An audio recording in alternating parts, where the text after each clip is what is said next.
And so, you know, it's just funny, and you see how the people who sow into you, how you respond, and it lingers for the rest of your life. Oh, absolutely. And so It creates that impression, that's it. and then it's defines who you really are. Absolutely. Because you embrace the values that they brought into your life or exposed you to. And then sometimes, of course, you have to reject certain of them. Yep.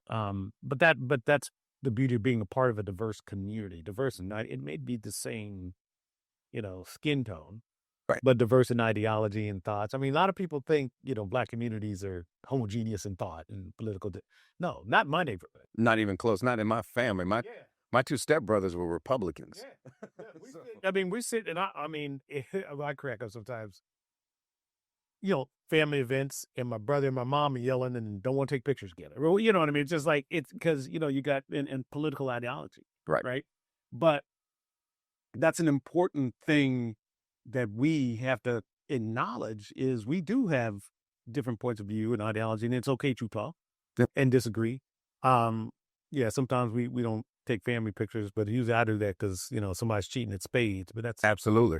But that's real. You gotta enforce that the right way. But the political ideology stuff or aspects of how you think about where we need to go as a community. And I love that my parents being teachers, part of a teaching community, there was always a gathering in the house talking about something that needs to change in the school system, in the city, in the, and I just grew up with that.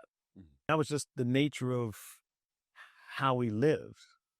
And that's what I call the impression that I understood is you can make a difference. I'm gonna tell one story that my father, he was an elementary school principal, and just like my mother was a school teacher, when they went and had the strikes for better wages for the teachers, and my dad was like one of the only Black principals administration. Think about it, and he was on the picket line with them, and that was a whole front page I can imagine. Black principal with side with the labor, with union, with what I mean, all that sort of stuff.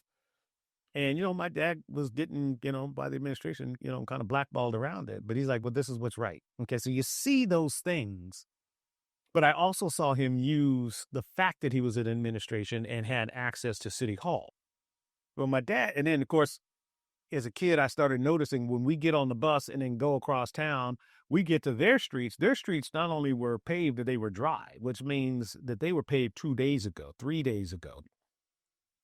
And so my dad was like, oh, no, because, you're actually impacting the economic condition of our community because a lot of people were wage earners and you don't go to work, you're not getting paid, plain and simple. And so he went and formed a North City Park Civics Association, and they went down and fought for that. So at a minimum, the day it snowed, we at least got that one line down the street so people could actually get to work. And so it's kind of interesting to see while he was a teacher, Yep.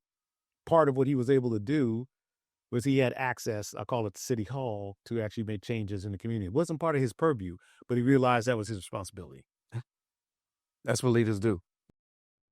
So those are, again, when I think about that, those are things that, when we talk about what inspires you to do stuff, it's understanding that's, your responsibility. Yep. Because you are able to do it. And not everybody in your community is able to do it, but everybody has to step up and play their role.